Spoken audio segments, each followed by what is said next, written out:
Just a quick warning up front, this episode contains mentions of racial violence and racism within the 1960s. So if those are topics you do not want to listen to, you can check our other episodes. Thank you.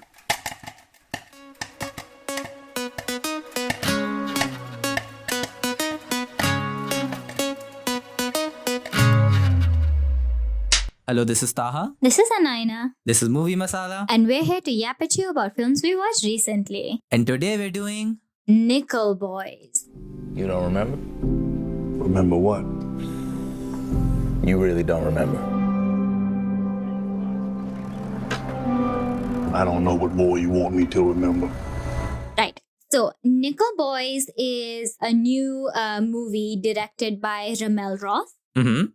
Based on book of the same name, The Nickel Boys by Colson Whitehead. Okay. And the premise of the book and the movie is about this reform school based in Florida that operated for like over 100 years. And it was discovered that it was highly abusive, especially towards its Black and students of color. So very, very serious topic. And we are in the movie in 1960s. So the peak of like the civil rights movement. Just as it's kind of starting to build up and Martin Luther King Jr. is becoming this huge figure and stuff. Yeah, it's very much in the cultural consciousness. Exactly. And that is very, very evident from the beginning that this is a film that knows its history, is rooted in history, and in its political context. The main character, Elwood, is played by Ethan Harris. And I'll just note that none of the actors in this film, other than one, I had ever seen before. But all of them do such an incredible job of depicting the pain, yet youthfulness of just being young. And basically the story is about Elwood, main character, who gets sent to this reform school for just accidentally being in the car of a convict or someone who was on the run from the police. While Elwood was on his way to a proper academy to study, which he was selected for. And his crime, alleged crime, is nothing. He did nothing. And yet he got sent to reform school. That was so obscenely abusive. And this is a trigger warning for the film. This film has very violent descriptions of racial, violence. And it's absolutely brutal. And it's relentless in the sense that the abuse isn't just physical. It's mental. It's emotional. And if you were watching this in any other context, it would hollow you out. And it did hollow me out. But I think what kept it grounded was the fact that it was telling this one story. And it's about Elwood, after having gone to this reform school, making friends with this other guy called Turner. And it's essentially a story about their friendship, but a friendship that is forged under such extreme conditions. And they're the only two who kind of have each other's back in this particular scenario. And it talks about a bunch of things, but I think primarily, like I was saying before, to finish my thought from earlier, what keeps it grounded is the fact that it is about Elwood and Turner. And they're kind of how, if it weren't for each other, they would not be still there. But where it kind of becomes different from what you'd expect is it kind of does non-linearity of narrative. Okay. Where it kind of skips ahead and back and ahead and back in time. And we know it's skipping ahead and back in time because we know we're seeing an older Elwood. Who's played by David Diggs. Love David Diggs. Who is the only actor I knew from the movie. But we only find out, and this brings me to my next point, that it is David Diggs at the end of the film. Because the entire film is shot through perspective. So we are meant to embody the characters. Oh, do you mean as like a first-person perspective thing? Yeah, it's a first-person perspective film. The entire film? The entire film. But it shifts perspectives between Elwood and Turner. Oh, so because this is not the first film I know to do this. There are films who have done like first-person perspective. I think Incredible Henry or something it was called that did it was the action film that did it. But you mean like the camera is like how you would see a first-person video game done? The exactly camera like. is the gaze of Elwood and Turner. I am beyond We do excited. not see Elwood. We do not see Elwood like until like you're 25 minutes into the film. We do not have a visual of Elwood other than reflections of shop windows and like a mirror. Oh my god, I am beyond excited. This is why right I now. waited. This is why I waited to reveal this after the plot, because now you see why it becomes so much more harrowing. Because not only are we witnessing this abuse, it is like we are meant to be experiencing. Oh my god. And as someone who has never, like, God forbid, no one right now has experienced that. But by putting us in that perspective, it builds the empathy of knowing the brutality Black people went through, the reality of the brutality they went through, despite the civil rights movement taking off. Because Elwood is an avid Martin Luther King Jr. fan. He is writing about him. He is kind of fully immense. He's going to be political. He takes part in protests and stuff. He is political. He in that is sense. political ever since he was really, really young. Because he had to be politicized. Because he had been racialized. And My body is political. exactly. And even when he's at this reform school, he's still trying to change it. He's trying to get out of it. First by like going through avenues of like a lawyer who his grandmother who raised him employed. But then the lawyer runs away. And the grandmother can't do anything because what can she do? They don't have any money. Or they don't have any means. They don't have any legal representatives in the 60s in Florida. And so he is told by Turner that there's 3 ways out. And all 3 of them are grim. But in Elwood, in his head, he's like, no, there's a 4th way out by getting rid of this institution itself. And he really, really tries to do that. And he gets punished for it. And I don't want to spoil the film, so I'm not going to say what happens at the end. This is something everyone should discover. I'm not even going to say spoiler alert because I don't want to say it. I don't want to put it out there.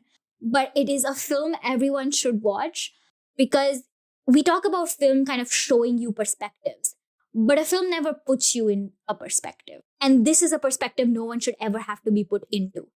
So there's an ethics of that perspective in itself, of putting a viewer who has perhaps no context into that. And that can result in a lot of what I heard after the film, which is like people disliking certain formal aspects of the film. Like what? Like, okay, so the film has these bits where it interlopes the linear narrative, the short narrative, with random images, and I'm doing air quotes on random here, of like cells or plants or like a CT scan of a lung or of like driver's license photos of Elwood through time or like certificates and stuff like that, and newspaper clippings and stuff, which I felt added to the story, but someone else did. And that's 2 ways, that's an opinion, of course. But if you're trying to reach the core of the film, which is the horror, then you have to understand why each and every element of it is curated and depicted the way it is. So this is not a film where you can say, I didn't like this. You can't. I just believe you can't because of just the way it's constructed. So yeah, on Google it's described as a thriller. I was like, oh, I'm not such a fan of thrillers. And it's not a thriller, but it's also not a thriller. I understand what you mean. Just firstly on that specific point of like the imagery, I think the way you're describing it, haven't watched it, it feels like it's telling you about these might seemingly random images, but giving you like the collage of a person's life and telling you that it exists outside of here as well in such a meaningful way. And why that's important to build a whole human being in this film, because this is real. This actually happened. This reform school was real. There have been excavations of bodies and skeletons from here. Oh and my we God. are shown that in older Elwood, aka David Diggs, saying the dialogue, if they're going to dig, I'm going to dig too, while looking at like news reports of these bodies being discovered in the backyard. I am genuinely covered with goosebumps right now.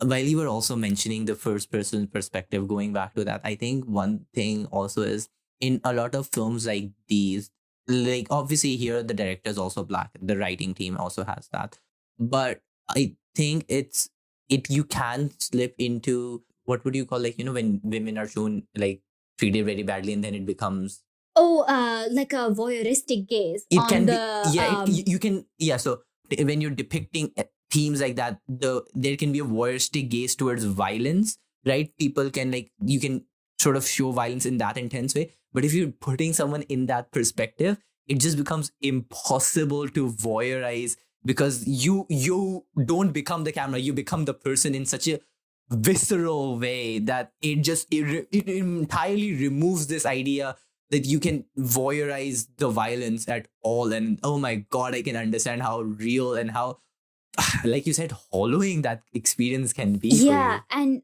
I'm a firm believer in that every piece of media and literature is received differently by everyone, and each reception has like a validity of its own.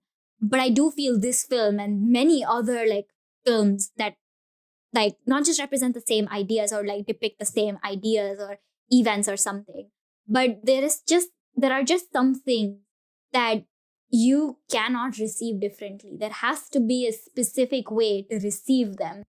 And I think this film kind of forces you to look at how you are reacting to what you're seeing a lot by doing that first perspective. And that is, it's extremely, extremely important. And I think necessary in a day and age where we become kind of generalizing of how we see film in general.